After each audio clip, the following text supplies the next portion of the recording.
tu vois, au démarrage, tu avais déjà une idée claire de ce que tu voulais proposer en free en termes de vidéo. Est-ce que tu te dis, OK, je prends un angle bien particulier pour la vidéo, par exemple, je sais pas, j'ai eu une freelance sur le podcast qui, elle, était focalisée sur des témoignages clients vidéo. Est-ce que toi, par exemple, tu t'étais dit, voilà, je me focalise sur un type de prod en particulier ou alors un type de client avec lesquels j'ai envie de travailler à long terme ou tu étais plus, tu vois, en demande entrante et tu prenais et tu faisais pas forcément de tri sur ce que tu voulais, sur les projets sur lesquels tu voulais travailler? Alors j'ai une position assez particulière là-dessus. Je sais que beaucoup de coachs en freelancing recommandent de se spécialiser, de prendre une niche, Mm. parce que forcément plus tu es spécialisé, plus tu vas devenir un expert d'un type de vidéo par exemple et tu vas être reconnu pour ça.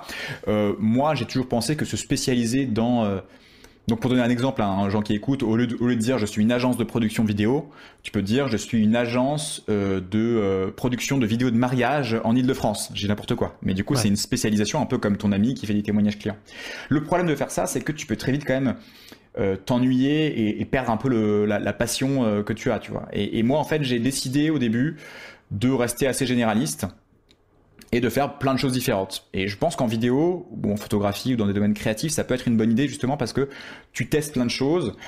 Mine de rien, aussi, tu multiplies un peu tes sources de revenus, puisque si tu fais pas que des clips, par exemple, bah, tu peux accepter plein de projets différents. Tu testes un clip, Mhm. tu testes une vidéo d'interview, et donc tu multiplies un peu les sources de revenus. Par contre, je pense qu'il faut se spécialiser après, en tout cas parce que ça aide à être reconnu pour quelque chose. Moi, par exemple, je fais plein de types de vidéos différentes, donc ça peut être des interviews, des vidéos d'événements, des vidéos de voyage, ou d'autres types de vidéos, mais je me suis spécialisé dans la vidéo de voyage parce que j'ai toujours aimé ça.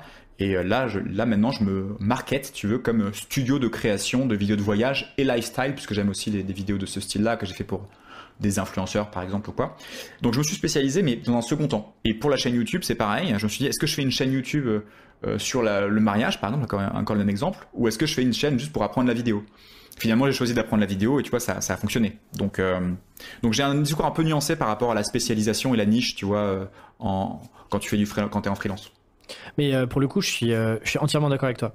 Ok. Euh, je pense pas que il faille se spécialiser dès le départ, d'autant plus que généralement, t'as pas non plus toutes les compétences et tu continues d'apprendre. Et donc, si tu te fermes sur un sujet spécifique, ça démontre, il faut déjà que tu démontres que tu es vraiment expert sur le sujet parce que les gens viennent te chercher pour un besoin très très précis. Là où quand tu commences, tu as aussi envie d'aller explorer, voir ce qui te plaît le plus, voir là aussi où tu as les meilleurs résultats, où t'es meilleur. Donc, moi, je suis un peu comme toi, sur un peu plus mesuré. Je pense que la spécialisation, elle est essentielle, mais elle doit arriver dans un second temps quand tu as Exactement. commencé à tu vas augmenter un peu ta jauge de crédibilité, que tu as commencé à tester, à voir ce qui te plaisait, ou là où tu sentais qu'il y avait aussi une opportunité marché, parce que les gens venaient te voir régulièrement pour un type de projet en particulier. Tu me parlais justement de transition parfaite sur la chaîne YouTube. Justement, j'allais te demander à quel moment est-ce qu'elle arrive. Elle arrive du coup une fois que tu quittes Danone, que tu te lances en indé. Là, tu te dis j'ai envie de créer ma chaîne YouTube. Ah, intéressant, intéressant. Alors là, qu'est-ce qui se passe? Je quitte Danone. Déjà, je connais un peu la solitude de l'entrepreneur. Je travaille à l'époque de chez ma copine dans un 25 mètres carrés tout seul. Voilà, super. Donc tu passes de l'agence de pub magnifique au bureau de Danone, hyper nouvelle génération, plein d'employés, etc., plein de collègues, à tout seul chez toi. Donc déjà, ça c'est assez violent. Et en fait, très vite, si tu veux, j'en parle souvent sur ma chaîne YouTube ou quoi, mais j'étais motivé le matin, etc. Mais à midi, je prenais des pauses déj devant France Info, etc. avec mon café. Et je me disais, mais en fait, c'est vraiment une vie de merde. Et après l'après-midi, j'étais déprimé, si tu veux. Et ma copine rentrait le soir et je lui parlais pendant 1 heure tellement j'avais parlé à personne de la journée. Donc je me suis dit, ok, il y a un problème, il faut que tu trouves une solution. Et donc d'abord, je me suis mis en quête d'un espace de travail. Donc là, je te parle depuis chez WeWork. Je bosse chez WeWork, qui est un espace de coworking. Et d'ailleurs, je Dès le t'annonce que départ. je viens de prendre des bureaux fermés, donc je suis très heureux. J'ai commencé dans l'open space en bas et là, j'ai monté dans les étages. Donc j'ai déjà il y a une semaine dans des nouveaux bureaux. Et effectivement, dès le départ, enfin quelques mois après, hein, j'ai fait 2-3 mois, peut-être un peu plus, peut-être 4-5 mois chez ma copine. Et ensuite, j'ai choisi d'investir dans un espace de coworking. Donc c'est cher, hein, WeWork, c'est 450 euros par mois, hors taxe, le minimum.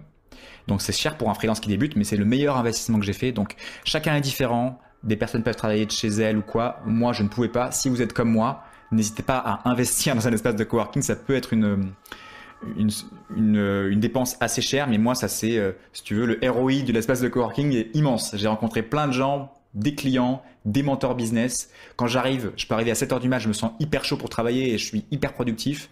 Et, enfin, j'adore cet endroit. Alors après, c'est très personnel, hein. Mais ça, c'est la première chose que je voulais dire, c'est restez pas tout seul chez vous si vous n'êtes pas fait pour ça. Et ensuite, pour répondre à ta question c'était quoi déjà? C'était oui, est-ce que la chaîne YouTube? Donc je commence quelques mois comme ça, donc chez ma copine puis chez WeWork. Et en fait, ça me démangeait un peu, si tu veux, les projets que j'avais lancés, les blogs, les francs publicitaires, Gora. Moi, j'ai toujours été un créateur de projets, donc du coup, faire, si tu veux, du freelancing et monter des vidéos pour des clients qui me disaient plus gros le logo, plus petit le texte, etc. Au bout d'un moment, ça me faisait péter un câble. Et en fait, je me suis dit, ok, Louis, il faut que tu trouves autre chose. Et justement, j'étais encore un peu seul, même si j'étais chez WeWork, je connaissais pas grand monde. Et je me suis dit, bah, YouTube, ça peut être un bon moyen de créer une communauté, de partager ma passion, de discuter entre vidéastes. Au début, c'était pas forcément pour gagner de l'argent, pour monter un business ou quoi, hein. C'était par passion. Et je voyais en fait des youtubeurs américains, canadiens comme Parker Welbeck, Peter McKinnon, Matti Apoya, certains qui font de la vidéo peut-être les connaissent ou de la photo. Ouais, et je me suis dit mais ça n'existe pas ça en France, ça existait très peu. Et je me suis dit bah ça peut être cool. Moi j'adore parler face caméra, j'ai pris goût à ça.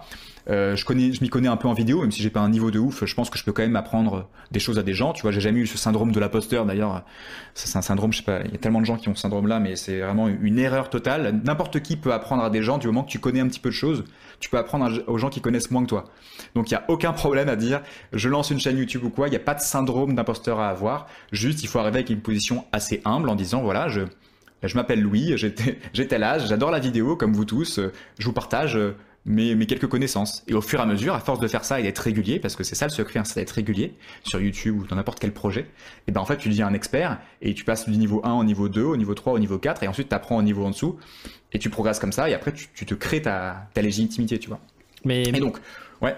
Ouais, excuse-moi de te couper, mais pour rebondir là-dessus, parce que je trouve ça intéressant, c'est en fait tout est une question de posture.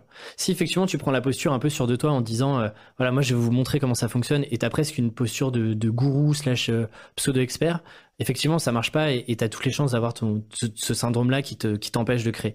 Mais effectivement, comme tu dis, si t'as la démarche d'avoir cette posture d'explorateur, comme par exemple je l'ai eu avec le podcast.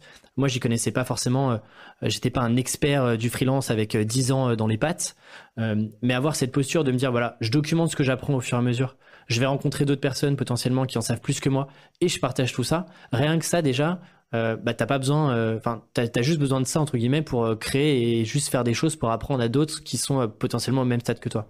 Exactement. Et après, on se rend compte très vite que tu as aussi besoin de travail, de résilience. Parce que c'est ça l'entrepreneuriat en fait. Si tu lances un projet ou quoi, t'as beau avoir une posture humble et tout, ça suffit pas. Ensuite, il faut être régulier, il faut travailler. Et ça, c'est avec ça qui paye. Donc ça, c'est un autre truc. C'est soyez réguliers les gars. Moi, je compte, si tu veux, j'ai plein de personnes, plein d'amis à moi ou de personnes de mon entourage qui ont lancé des chaînes YouTube ou quoi et qui s'arrêtent, enfin tu vois, qui s'arrêtent au bout de quelques temps. Moi, ma chaîne YouTube, j'ai posté une vidéo par semaine pendant quasiment 3 ans quoi. Que ça marche ou que ça marche pas. Donc c'est ça la régularité. Il suffit d'être, je sais plus qui disait ça, mais en gros t'as beau être nul, il suffit d'être nul plein de fois et tu deviens bon quoi. C'est exactement ça. Bref, je m'écarte du sujet, mais je reprends par rapport à YouTube. Ça n'existait pas trop du coup ces chaînes YouTube et j'ai essayé de lancer ma chaîne et du coup c'était vraiment quelques mois après m'être lancé en freelance et en fait, il n'y a pas eu d'explosion, hein, si tu veux, ça a progressé tout doucement. J'ai créé une communauté au fur et à mesure et j'ai pris beaucoup de plaisir à partager, si tu veux, des vidéos, des conseils sur la vidéo. Donc, ma chaîne YouTube, c'est quoi, hein? C'est des conseils sur le matériel, sur les réglages de caméra, sur comment tourner une vidéo, comment monter une vidéo, comment lui donner un style à une vidéo avec l'étalonnage. Donc, plein de choses autour de la vidéo. Et ça a commencé à prendre tout doucement et à monter. Et voilà. Et en fait, au bout d'un moment, je me suis dit, bah, la prod, c'est super de faire des vidéos pour des marques, mais en même temps ça me frustre beaucoup d'un côté, puisque je suis quand même très cadré, et j'adore de l'autre côté en fait apprendre des choses aux gens, et je me suis dit bah, si je peux vivre aussi de ça, vivre de ma passion à la fois de prod mais aussi d'apprendre aux gens, ça peut être cool. Et j'ai décidé de lancer une première formation à la vidéo, c'était en 2018, 2017 ouais, sur Udemy, c'est ça? Exactement, j'ai commencé à lancer une formation sur Udemy, puis une deuxième. Salut, c'est Alexis, j'espère que vous avez apprécié cet extrait du podcast Tribu Indé. Vous pouvez retrouver tous les épisodes sur la plateforme d'écoute de votre choix, Spotify, Google Podcast, Apple Podcast ou même sur tribuindé.com. Toutes les infos sont dans la description de la vidéo et quant à moi je vous dis à très vite, ciao.